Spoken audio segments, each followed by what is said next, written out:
Magical lake, मगरमच्छ और जल कन्या। एक तालाब में एक मगरमच्छ रहता था। तालाब के सभी मछलियों को मारकर खुश हो जाता था। एक दिन तालाब के किनारे बैठकर मगरमच्छ सोच रहा था, इस तालाब के सारे मछलियों को मार दिया, अभी यहाँ से जाकर दूसरे तालाब को ढूंढना होगा। इस तरह सोचते हुए पास के एक मैजिकल तालाब के पास जाकर कहता है, वाह, कितना बड़ा तालाब है। लगता है यहीं सारी मछलियां हैं। सारी समस्याएं खत्म। जितना चाहो उतना खा सकता हूँ। इस तरह तालाब में जाने ही वाला होता है। इतने में एक बिजली की चमक आकर छूने से, शॉक लगने से वह दूर जाकर गिरता है।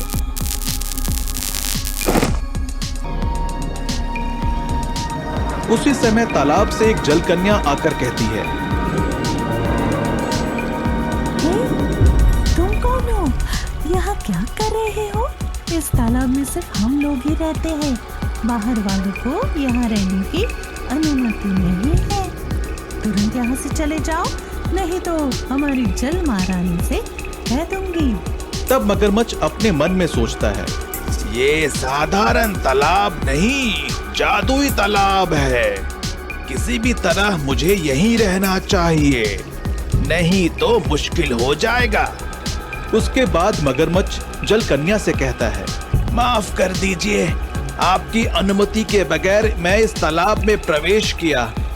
कुछ डाकुओं ने मेरे घर वालों को मार दिया है, इसलिए मैं वहां से भागकर यहाँ आ गया हूँ। बहुत दिनों से भूखा हूँ। क्या तुम्हारे साथ इतना बुरा हुआ? मैं अभी हमारी जल महारानी से तुम्हारे लिए अनुमति लेकर आती हूँ। तब तक तुम नहीं रुको। इस तरह जल कन्या तालाब के बीच में बैठी जल महारानी के पास जाकर कहती है, रानी साहिबा, दूसरे तालाब से एक मगरमच्छ यहाँ आया है। बेचारे के माँ बाप को किसी ने मार दिया है।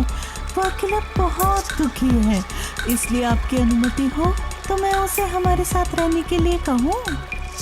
अरे बेचारा, किस्मत का मारा, जाओ उसे मेरे पास लेकर आओ। तब जल कन्या जाकर मगरमच्छ को ले आती है। रानी साहिबा, मुझे यहाँ रहने की अनुमति दी, इसलिए बहुत बहुत धन्यवाद। ठीक है, लेकिन तुम्हें हम जो शाकाहारी भोजन देंगे वही खाना होगा और सबके साथ मिलजुल कर खुशी से रहना है। अभी जाओ, तालाब की सैर करो। वहां से दूर जाते हुए मगरमच्छ सोचता है, मैं इतना आज्ञाकारी नहीं हूँ। मुझे वह बकवास शाकाहारी भोजन खाना होगा। यहाँ तो बहुत खूबसूरत मछलियाँ हैं। इन्हें मैं ऐसे खाऊंगा कि किसी को कानों कान खबर नहीं होगी। इतने में मगरमच्छ के पास एक जल कन्या आती है। क्या तुम मुझे तालाब की सैर कराओगी? हाँ हाँ, क्यों नहीं, चलो। वो दोनों बहुत दूर तक सैर करते हैं। मगरमच्छ सोचता है यही अच्छा मौका है, यहाँ दूर दूर तक कोई नहीं है। मगरमच्छ जल कन्या को मार देता है। बाद में जल महारानी के पास जाकर कहता है, महारानी जी, हमारे तालाब में एक भयंकर मगरमच्छ आ गया है। इसके पास तो जादुई शक्तियां भी हैं। उसी ने हमारी जल कन्या को मार दिया। मैंने बचाने की पूरी कोशिश की, लेकिन बचा नहीं सका। अभी वह मगरमच्छ कहाँ है? महारानी जी, वह तुरंत गायब हो गया। आज से तुम तालाब के रक्षक हो। मैं तुम्हें कुछ जादुई शक्तियां दे रही हूँ। उस भयंकर मगरमच्छ को हमारे तालाब में प्रवेश करने मत देना। ठीक है रानी साहिबा। मगरमच्छ वहां से चला जाता है और हर दिन इसी तरह एक जलकन्या को दूर ले जाकर मारकर खा जाता है। इस तरह तालाब में जल कन्याओं की संख्या कम होती जा रही थी। इससे महारानी ने मगरमच्छ से कहा, तुम्हें कितनी सारी शक्तियां दी है, लेकिन फिर भी तुम किसी को बचा नहीं पाए, क्यों? तब मगरमच्छ हंसता हुआ कहता है, रानी साहिबा, इस तालाब में अब तुम अकेली हो। अब तुम्हें भी मार दूंगा। क्या तुमने सारी जल कन्याओं को मार दिया? लेकिन क्यों? हमने बेचारा समझकर यहाँ पर आश्रय दिया था। उन सबको मार कर मुझे बहुत आनंद मिला। अरे मूर्ख, तुम्हारी इतनी हिम्मत! अभी तुम्हें खत्म करती हूँ। अपने हाथ में रखे मंत्र दंड से मगरमच्छ पर आग छोड़ती है। मगरमच्छ भी अपनी शक्तियों से पलटकर वार करता है। इससे जल महारानी दूर चली जाती है। फिर मगरमच्छ के सारे शक्तियां छीन लेती है। इससे मगरमच्छ का आयुध गायब हो जाता है। तब मगरमच्छ कहता है, अरे, मेरा आयुध कहाँ गायब हो गया? अभी भाग जाने में ही मेरी भलाई है। मुझसे बचकर तुम कहाँ जाओगे? इतना कहकर अपने मंत्र दंड से मगरमच्छ को तालाब से बाहर फेंक देती है। मगरमच्छ तालाब से कहीं दूर जाकर गिर के मर जाता है। तब से जल महारानी अपने जल कन्याओं का संरक्षण करते रहती है। इच्छाधारी नागिन जल कन्या। एक नदी के किनारे इच्छाधारी नागिन रहते थे। वे अपना जीवन खुशी से बिताते थे। उनमें से बहुत ही चालाक नागिन विशाखा सबकी चहेते थी, लेकिन जामिनी नाम की नागिन विशाखा को पसंद नहीं करती थी। उससे बहुत ईर्ष्या करती थी। एक दिन सारे नागिन झुंड के लिए नए अध्यक्ष को चुनने का समय आता है। सभी नागिन विशाखा को ही उनकी नागरानी बनाना चाहते थे। यह सब कुछ जामिनी को पसंद नहीं आता।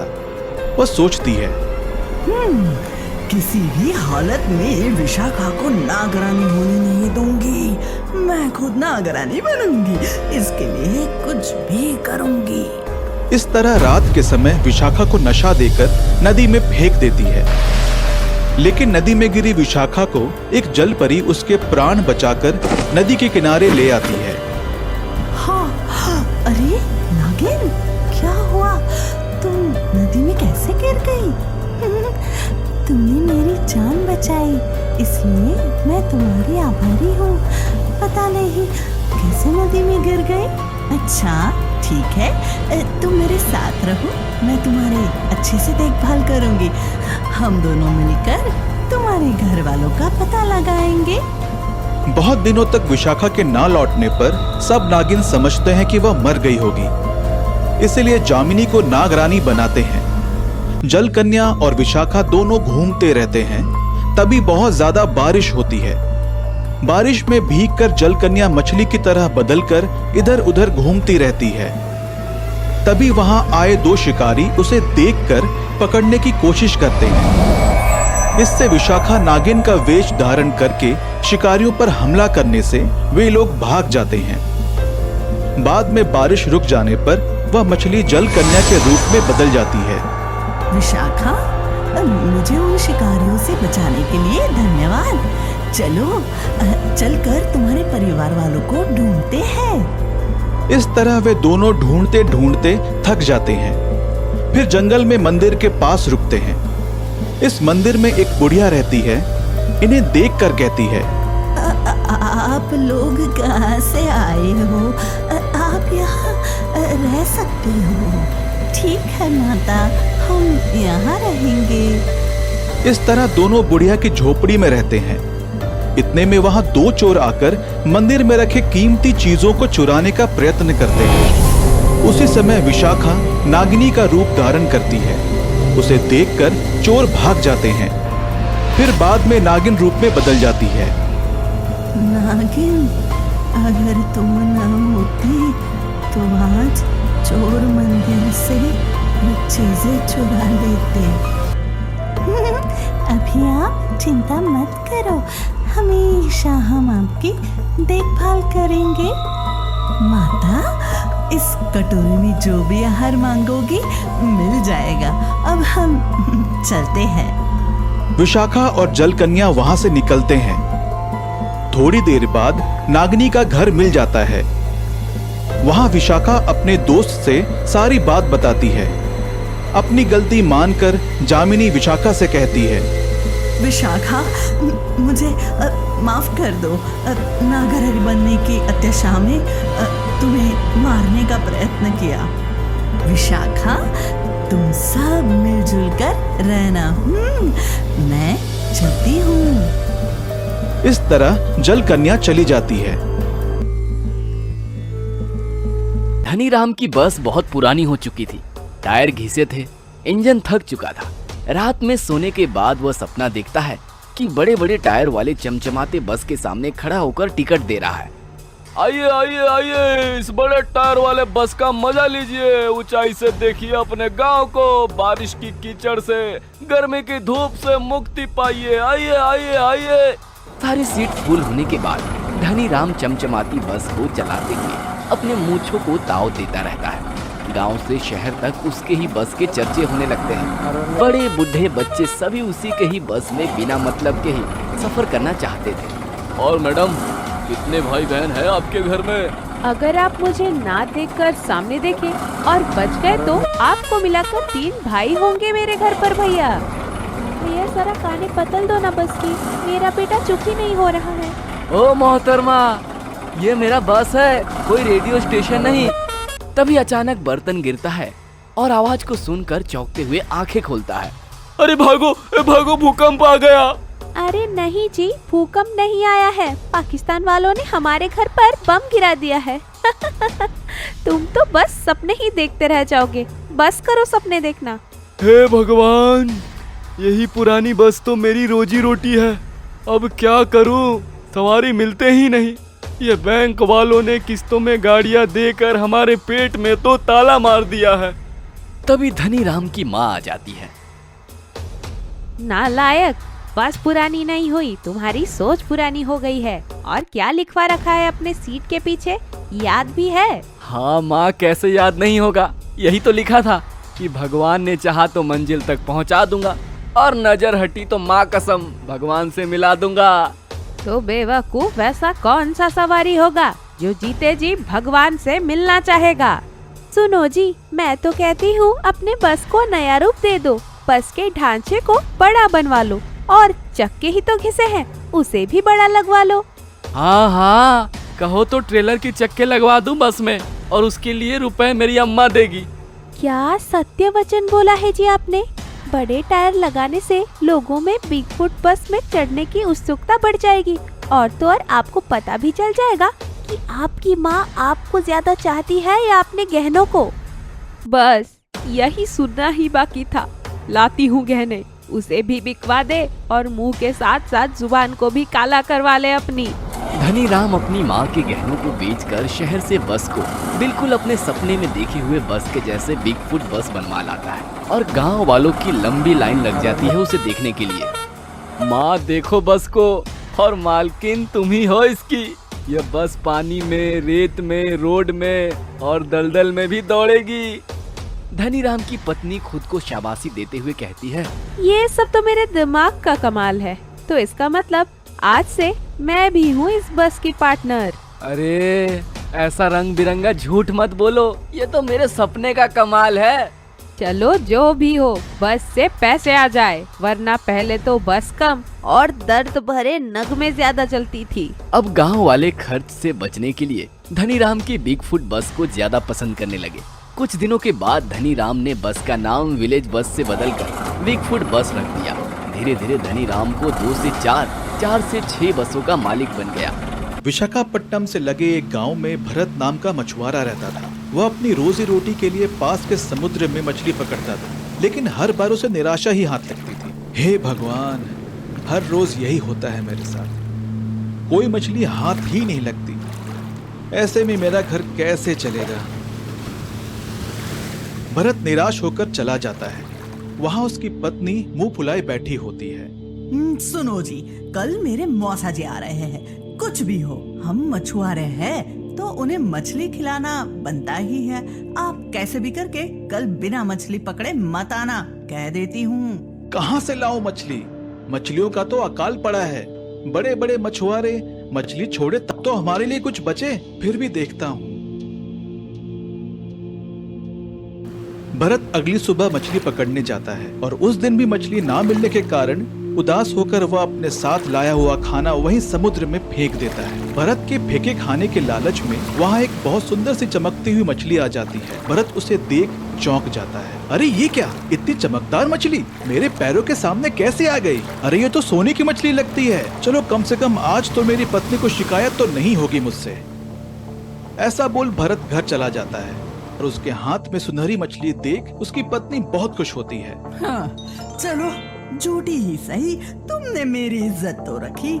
लाओ मैं इसे जल्दी साफ कर देती हूँ, मौसा जी आने वाले होंगे। हाँ नहीं जी, देखो ये कितनी सुंदर है, इसे हम नहीं मारते। हाँ जी, अब मारने का तो मेरा भी मन नहीं कर रहा। कितनी सुंदर है, लेकिन मौसा को क्या खिलाएंगे? ये सुन मछली बोलती है, हाँ, मत मारो मुझे, मत मारो, मुझे भी दर्द होता है। अरे मोरी मैया, ये मछली तो बात कर रही है। सुनो जी, ये तो कोई जादुई मछली लगती है, देखो तो जरा। हाँ, मैं ही बोल रही हूँ, चाहे तुम मेरी खाल निकाल दो, लेकिन मुझे मत मारो। सच में ये तो जादुई मछली लगती है। अरे ये मछली जो कह रही है वो मान कर तो देखो। मछली का स्किन निकालते ही उसके स्किन और पंख सोने में बदल जाते हैं। यह देख दोनों पति पत्नी चौंक जाते हैं। डरो नहीं, यह सोना ही है। तुम दोनों ने मुझे जीवन दान दिया है, मुझे ना मारकर मैं हर बार तुम्हें स्किन के रूप में सोना ही दूंगी। ये देख दोनों बहुत खुश होते हैं। तभी भरत की पत्नी बोलती है, ऐसे में जी हम मछली के स्किन को बेच बेच कर बहुत धनवान बन जाएंगे। और कुछ ही दिनों में भरत के पास बहुत पैसा आ जाता है और बड़ा सा घर बनाता है और वो बहुत बड़ा फिश एक्सपोर्ट कंपनी का मालिक बन जाता है। भरत के घर के पास ही एक कालू नाम का एक और मछुआरा रहता था। एक दिन इस भरत के पास अचानक इतना सारा पैसा कहाँ से आ गया? कुछ दिन पहले तक तो इस भिखारी के पास खाने पीने का भी पैसा नहीं था और आज इतना पैसा आ गया कि दो कंपनी का मालिक बन गया। जरूर दाल में कुछ काला है। उस दिन के बाद कालू भरत पे निगरानी करना चालू कर दिया। एक दिन वो देखता है कि भरत की पत्नी मछली से सोना निकाल रही थी। उसे देख कालू सोचता है, अच्छा ये बात है, तभी तो बोलूं इस भिखारी के पास अचानक इतना सारा पैसा कहां से आ गया। फिर उसी रात कालू भरत के घर चुपके से जाकर वो मछली चुरा लेता है और घर जाके, अगर इस मछली के स्किन से इतना सारा सोना निकलता है तो इसके पूरे शरीर से कितना सोना निकलेगा। ऐसा बोल कालू उस मछली को मार डालता है, लेकिन उस मछली से कुछ नहीं निकलता। तभी वहाँ तेज रोशनी निकलता है और वहाँ से आवाज आती है, दुष्ट, तुमने लालच में आकर इस बेचारे मछली को मार डाला। इसकी सजा तुमको जरूर मिलेगी। तुमको आज के बाद कभी भी समुद्र में मछली नहीं मिलेगी और जब जब तुम खाना खाओगे तुम्हारा कभी पेट नहीं भरेगा। ऐसा बोल वो अंतरिक्ष परिशोधन केंद्र का सबसे बड़ा अधिकारी सुमंत साइंटिस्ट के साथ समावेश होकर कहता है, हमारे अंतरिक्ष केंद्र का छोटा सा पार्ट खराब हो गया है। उसे रिपेयर करने के लिए 2 एस्ट्रोनॉट्स को भिजवाना होगा। इसके लिए सारी तैयारियां कीजिए। सारी तैयारियां पूरी करके 2 एस्ट्रोनॉट्स को रॉकेट में अंतरिक्ष केंद्र भिजवाते हैं। वहां पर वे रिपेयरिंग करते रहते हैं। इतने में उन पर एलियन वुल्फ हमला करता है। दोनों एस्ट्रोनॉट्स मर जाते हैं।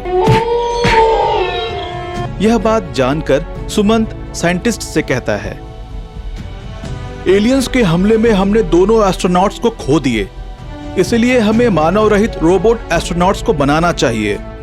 इसके लिए हम दिन रात मेहनत करके रोबोट एस्ट्रोनॉट्स को बनाएंगे। इस तरह कहने पर सारे साइंटिस्ट मान जाते हैं। उसके बाद साइंटिस्ट रोबोट एस्ट्रोनॉट्स को बनाते हैं। उन्हें देखकर सुमंत कहता है, इस बार अंतरिक्ष में खराब हुआ भाग को रिपेयर करने में जरूर सक्सेस होंगे। आई एम श्योर ये रोबोट एस्ट्रोनॉट एलियंस के हमले को जरूर रोक पाएंगे।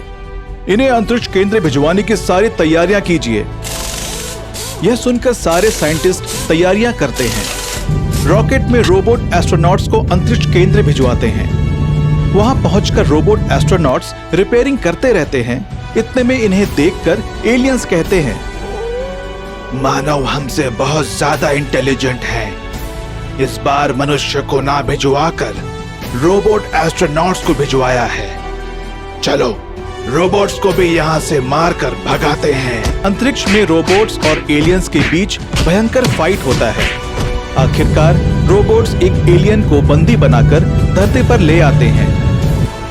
एलियन को सारे लोग आश्चर्य से देखते हैं। एक दिन साइंटिस्ट सुमंत एलियन को लेकर रोड पर आता है। वहां गाना सुनते ही एलियन डांस करता है।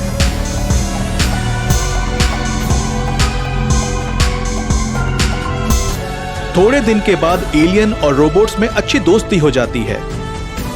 एक दिन आकाश से एक एस्ट्रॉइड धरती पर गिरने वाला था। इतने में एलियन देखकर, अरे वहां देखो, एस्ट्रॉइड धरती पर आ रहा है।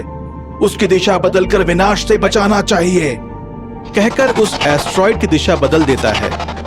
यह सब कुछ देखकर लोग एलियन को धन्यवाद कहते हैं। फिर उमेश नाम का एक साइंटिस्ट एलियन को मनुष्य के खिलाफ भड़काकर उससे बुरे काम करवाता है। एलियन मेरे दोस्त, ये मनुष्य तुम पर हमला करके तुम्हें मार देंगे। इससे अच्छा कि तुम ही उन्हें मार दो। ठीक है, मैं मनुष्य को जीने नहीं दूंगा। इस तरह एलियन गांव में जाकर सारे लोगों को उठाकर इधर उधर फेंकता है और घरों को भी तोड़ने लगता है। इतने में रोबोट एस्ट्रोनॉट्स वहां पहुंचकर, एलियन शांत हो जाओ, मनुष्य बहुत अच्छे हैं, तुम्हें कुछ नहीं करेंगे, तुम्हें अंतरिक्ष में वापस भिजवा देंगे। मैं मनुष्य पर भरोसा नहीं करूंगा। मुझे बंदी बनाकर यहाँ लेकर आए। मुझ पर भरोसा करो, तुम्हें सुरक्षित वापस अंतरिक्ष में भिजवा देंगे। इस तरह रोबोट एलियन को बंदी बनाते हैं। तब एलियन साइंटिस्ट सुमंत से कहता है, मुझे माफ कर दीजिए, मैं उस साइंटिस्ट के बुरे बातों में आकर लोगों का नुकसान किया। प्लीज मुझे मेरे घर वालों के पास भिजवा दीजिए। मैं यहाँ पर हूँ, ऐसे संकेत भेजेंगे तो लोग मुझे लेने आएंगे। आगे से हम लोग अच्छे दोस्त बनकर रहेंगे। अच्छा ठीक है, तुम्हें सुरक्षित वापस भिजवा देंगे। कहकर अंतरिक्ष में एलियंस को संकेत भेजने पर यूएफओ आकर एलियन को ले जाता है।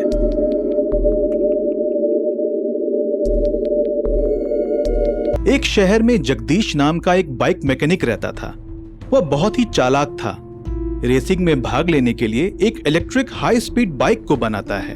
इस बार कैसे भी इलेक्ट्रिक बाइक से रेस मैं ही जीतूंगा, मेरे मुकाबले में कोई नहीं है, अपने मन में सोच लेता है। और अगले दिन रेस में भाग लेकर जगदीश जीतता है। उस इलेक्ट्रिक बाइक को देखकर राजू नाम का एक चोर अपने मन में सोचता है, वाह, हाई स्पीड बाइक से बहुत सारी चोरियां कर सकता हूँ। पुलिस भी मुझे पकड़ नहीं पाएगी, इसीलिए किसी भी तरह इस बाइक को चुराना ही है। एक दिन जगदीश के मैकेनिक शॉप के पास रखा इलेक्ट्रिक बाइक को राजू चुरा लेता है। अपना बाइक ना मिलने के कारण जगदीश पुलिस स्टेशन जाकर इंस्पेक्टर से कहता है, इंस्पेक्टर साहब, किसी ने मेरी इलेक्ट्रिक बाइक को चुरा लिया है, प्लीज किसी भी तरह ढूंढिए। वाह रे वाह, तुम्हारी बाइक चोरी हो गई, मुझे बहुत खुशी हुई। क्या सर, मेरी बाइक चोरी हुआ तो आप क्यों इतना खुश हो रहे हो? क्योंकि मुझे बहुत चैलेंजिंग केस मिला है। मुझे उस चोर को चेज करके पकड़ने में बहुत किक मिलेगा। आपको कुछ भी मिले, मुझे बस मेरा बाइक चाहिए। ओके मिस्टर जगदीश, आप जा सकते हैं, सब कुछ मैं देख लूंगा। इस तरह जगदीश वहां से चला जाता है। बाद में इंस्पेक्टर कांस्टेबल से कहता है, बी अलर्ट कांस्टेबल, कैसे भी हमें उसको पकड़ना है। मेरा कार रेडी करो। Okay sir. दोनों कार में बाइक चोर राजू को पकड़ने के लिए निकलते हैं। कुछ दूर जाने के बाद एक पेड़ के नीचे राजू बाइक के साथ खड़ा रहता है। सर वो देखो, उस पेड़ के नीचे वो राजू चोर खड़ा है। चलिए अभी पकड़ते हैं। तुम्हारी मती मारी गई है क्या? अभी पकड़ने से किक कहाँ मिलेगा? उसे बाइक पर जाते हुए चेज करके पकड़ा तो मजेदार किक मिलेगा। अपने जॉब को एंजॉय करना सीखो यार। Okay sir. इतने में राजू पुलिस को देखकर अपने बाइक लेकर भागने लगता है। पुलिस कार से उसका पीछा करती है। राजू एक छोटे से गली के पास रुककर कहता है, आप मुझे कभी पकड़ नहीं पाओगे। स्वागत है आपका इस गली में। इस तरह राजू उस गली में गायब हो जाता है। कार उस गली में ना जाने की वजह से पुलिस वहीं रुक जाती है। अरे यार, फिसल गया। सर, आपने देखा? उसका बाइक है और हमारा कार, इसलिए वो गली गली घूम रहा है। हम यहीं पर रुक गए। हाँ, वो चोर बहुत चालाक है। उससे भी ज्यादा चालाकी हमें दिखानी चाहिए। सर, उसे पकड़ने के लिए एक टेक्निक है। जल्दी बताओ। हम अपने कार को मॉडिफाई करवा देंगे। रिमोट दबाते ही हमारा कार बाइक की तरह हो जाना चाहिए, तभी हम उस बदमाश को पकड़ सकते हैं। कांस्टेबल की सलाह से इंस्पेक्टर अपने कार को मैकेनिक इंजीनियर के पास ले जाकर अपने कार को बाइक को कार की तरह तब्दील हो ऐसा बनवाता है। अरे बदमाश राजू, आज तुम्हारा खेल खत्म। कहते हुए बाइक पर पुलिस स्टेशन आता है। इतने में कांस्टेबल कहता है, सर, हमारा कार कहाँ गया? अच्छा, तुम्हें कार चाहिए तो ये लो। इस तरह रिमोट को बटन दबाते ही बाइक कार में तब्दील हो जाता है। कैसा लगा? चलो उस बदमाश को पकड़ते हैं। इस तरह दोनों कार में निकलते हैं। सड़क पर रुककर इधर उधर देखा तो इतने में एक शॉप से पैसे चुराकर राजू पुलिस की कार से थोड़ी दूर में खड़ा होकर कहता है, हेलो साहब, कार में मुझे पकड़ नहीं पाओगे। Bye sir. इस तरह बाइक पर चला जाता है। तुरंत ही पुलिस कार से पीछा करती है। एक गली के पास रुककर राजू कहता है, हेलो, आप यहीं रुक जाओगे, मैं जा रहा हूँ, बाय बाय। अरे बदमाश चोर, आज तेरा खेल खत्म।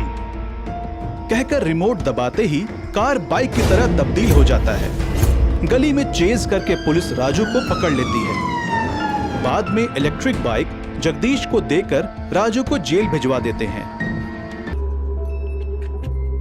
रतनपुर गांव में राजेश और उसकी पत्नी बहुत मुश्किल से गुजारा करते थे। राजेश बहुत ही मेहनती और ईमानदार आदमी था। वहीं दूसरी ओर उसकी पत्नी बहुत लालची औरत थी। राजेश कुआं खोदने का काम करता था। एक दिन राजेश की पत्नी गुस्से में बोलती है, वफ वफ, पता नहीं अब कब तक इस गरीबी में ही जीना पड़ेगा।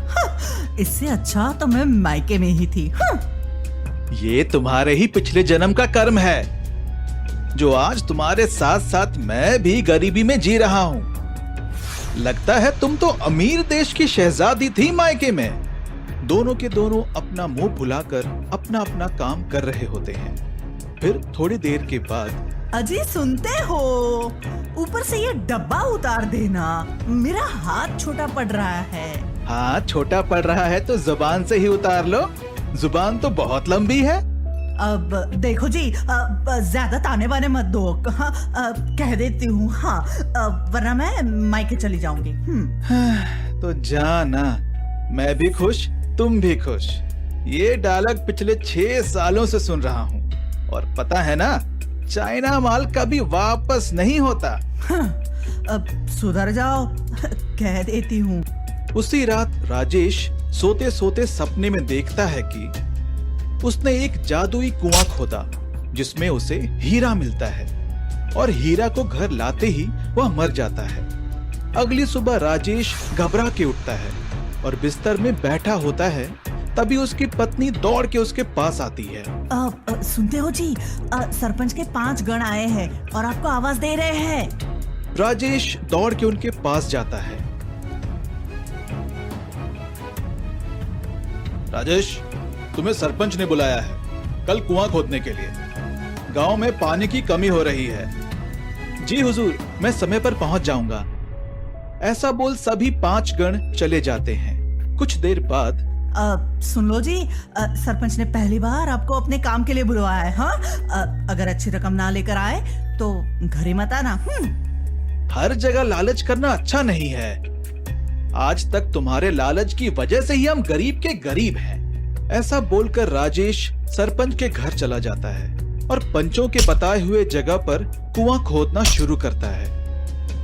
लेकिन बहुत खुदाई के बाद भी पानी का नामो निशान नहीं दिखता।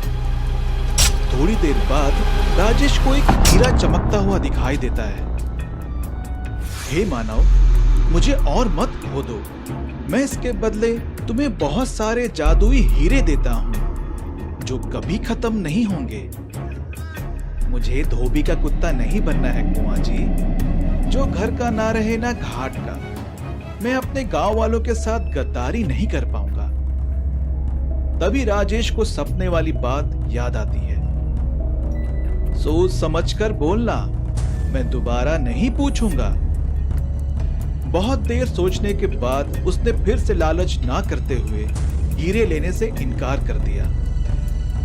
नहीं नहीं, मैं गांव वालों के साथ धोखा नहीं कर पाऊंगा। आज अपनी गरीबी को दूर करने के लिए आपसे हीरा तो ले लूंगा, लेकिन मेरे लालच से किसी की प्यास नहीं बुझ पाएगी। हीरे से ज्यादा अनमोल है पानी।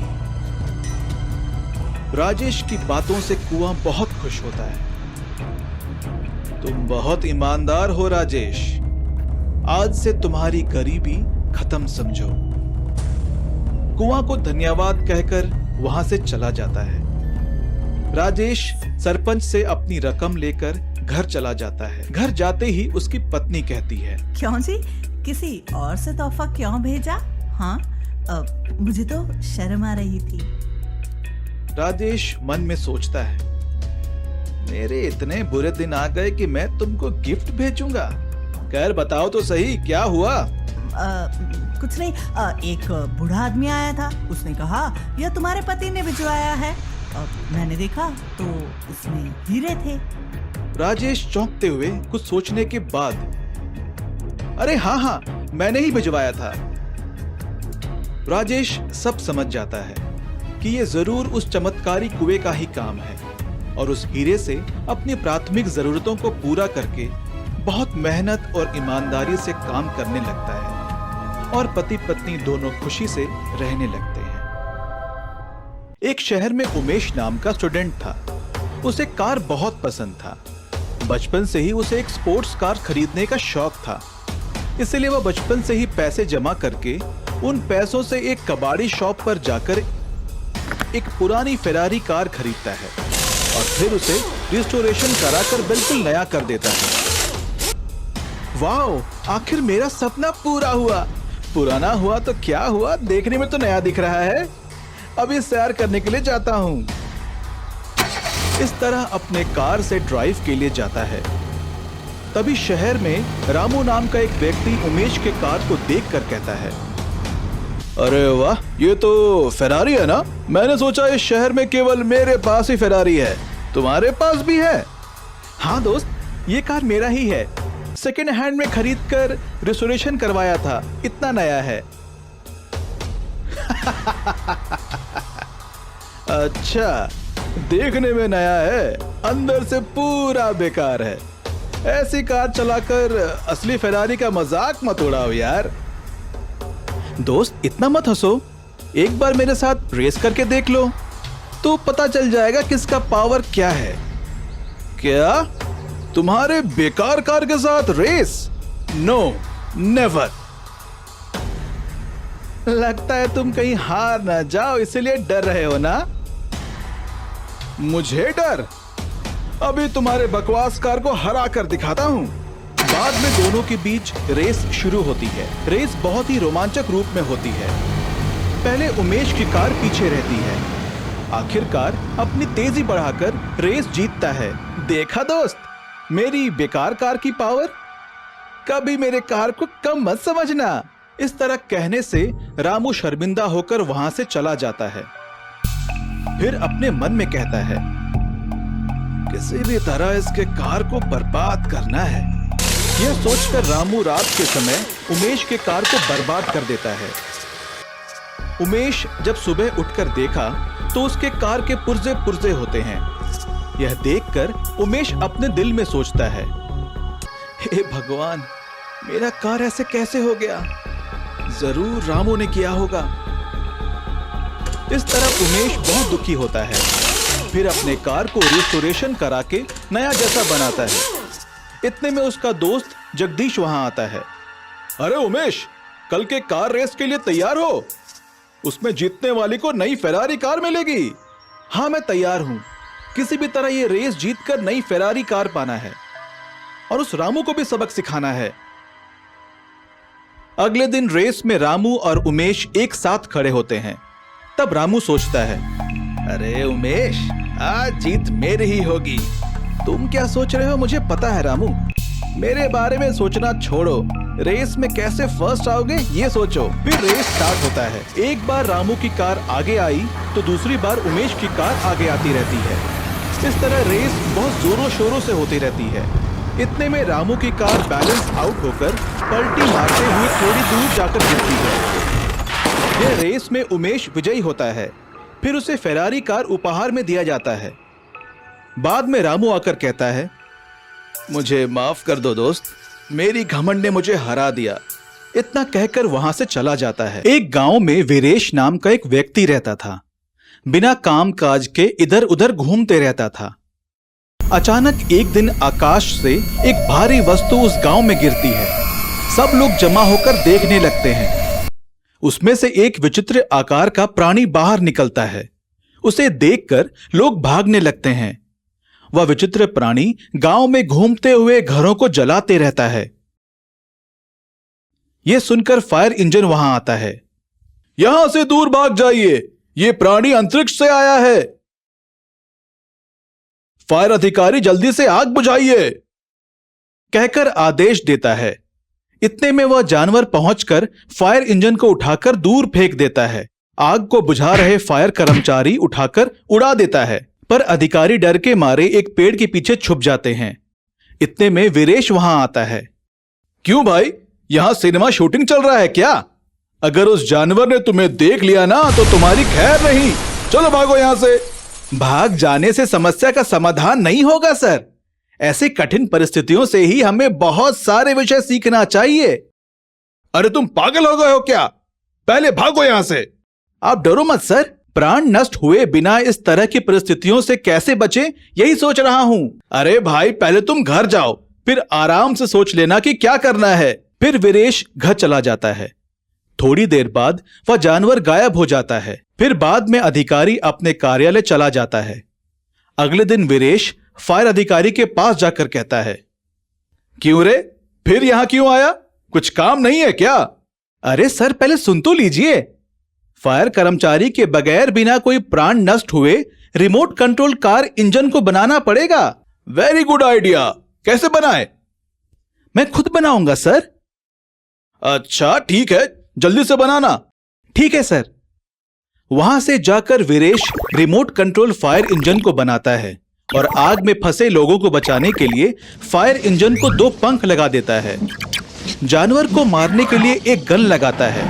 इसके बाद रिमोट कंट्रोल फायर इंजन को अधिकारी के पास भिजवा देता है। बिना ड्राइवर के फायर इंजन को देखकर सब लोग हैरान हो जाते हैं।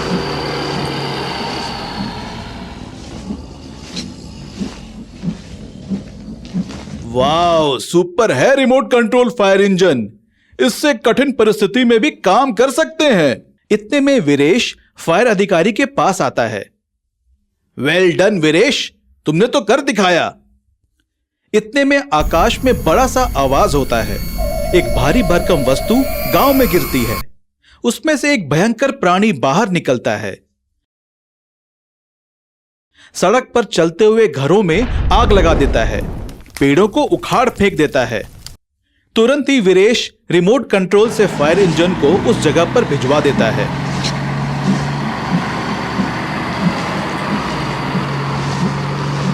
रिमोट कंट्रोल से ही आग बुझाता है और वह जानवर पर इंजन के आगे आता है तो वीरेश कहता है, आगे आओ, आज तो तुम्हारी कहानी खत्म। कहकर फायर इंजन पर लगे गन को चला देता है। 4 से 5 राउंड चलाने पर वह जानवर टुकड़े टुकड़े हो जाता है। सभी लोग वीरेश का अभिनंदन करते हैं। दोस्तों, अगर आपको ये कहानी अच्छी लगी और आप आगे भी इस प्रकार की कहानियाँ देखना चाहते हैं तो हमारे इस चैनल को जरूर सब्सक्राइब करें